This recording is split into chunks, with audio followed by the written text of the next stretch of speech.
তাদের পেশা সম্পর্কে আমিও জানতে পারি নাই, কারণ তারা খুবই আননোন ফেস। আমি যখন তাদের দেখছি আমি এরকম মানে আশেপাশে পরিচিতদের মধ্যে কেউ না সেরকম আমি দেখেছি।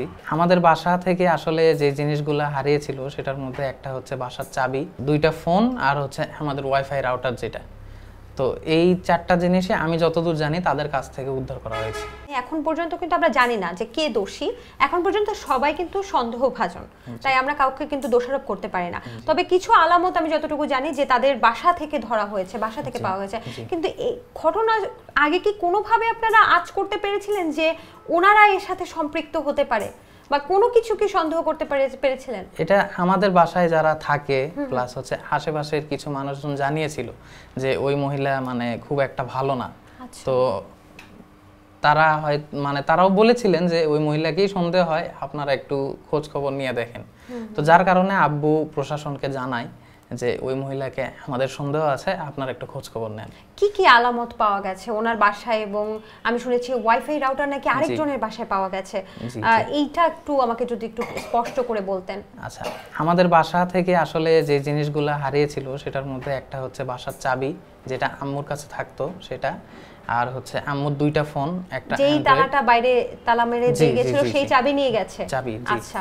আর 2টা ফোন, আর হচ্ছে আমাদের ওয়াইফাই রাউটার যেটা। তো এই 4টা জিনিসই আমি যতদূর জানি তাদের কাছ থেকে উদ্ধার করা হয়েছে। তাদের কাছ থেকে মানে আপনাদের চতুর্থ তলা থেকে উদ্ধার করা হয়েছে? এই মোবাইল ফোন কি ট্র্যাকিং এর মাধ্যমে তাহলে উদ্ধারটা করা হয়েছে? মোবাইল ফোন ট্র্যাকিং এর মাধ্যমে আমি যতটুকু শুনেছি যে বাকি 2জনকেও ধরা হয়েছে। বাকি 2জন তারা কারা? তারা কি এখানকার ভাড়াটিয়া নাকি এই যে সব সময় যে আসা যাওয়ার মধ্যে ছিল সেই পুরুষদেরই কয়েকজন? জি। তাদের পেশা কি? তাদের পেশা সম্পর্কে আমিও জানতে পারি নাই, কারণ তারা খুবই আননোন ফেস। আমি যখন তাদের দেখছি আমি এরকম মানে আশেপাশে পরিচিতদের মধ্যে কেউ না সেরকম আমি দেখেছি। আমরা যতটুকু শুনেছি, আমি জানি না এটা কতটুকু সত্যি, এখন সত্য জানার জন্যই তো এসেছি। একটা ভ্যানে করে অথবা একটা পিকআপে করে সম্ভবত এই 3জন, যে 3জনকে সন্দেহভাজন হিসেবে আটক করা হয়েছে, এখনো বলছি এটা কিন্তু সন্দেহভাজন, আমরা জানি না কোনটা সত্য, আটক করা হয়েছে। তারা এই 3জন একটা মাইক্রোবাসে করে সম্ভবত এই আপনাদের বাসার নিচে নেমেছে এবং নেমে উপরে উঠেছে। এই ঘটনাটা কি সত্যি?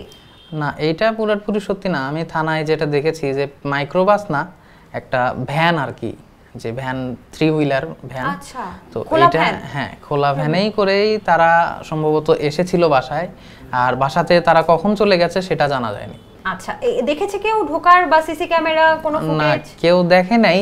এখানে আমাদের বাসায় সিসি ক্যামেরাও এখনো ইনস্টল করা হয় নাই। তার মানে কেউ কি দেখার ভিত্তিতে বা প্রশাসনই আপনাদেরকে জানিয়েছে যে ভ্যান করে এসেছিল? আচ্ছা, ঠিক আছে।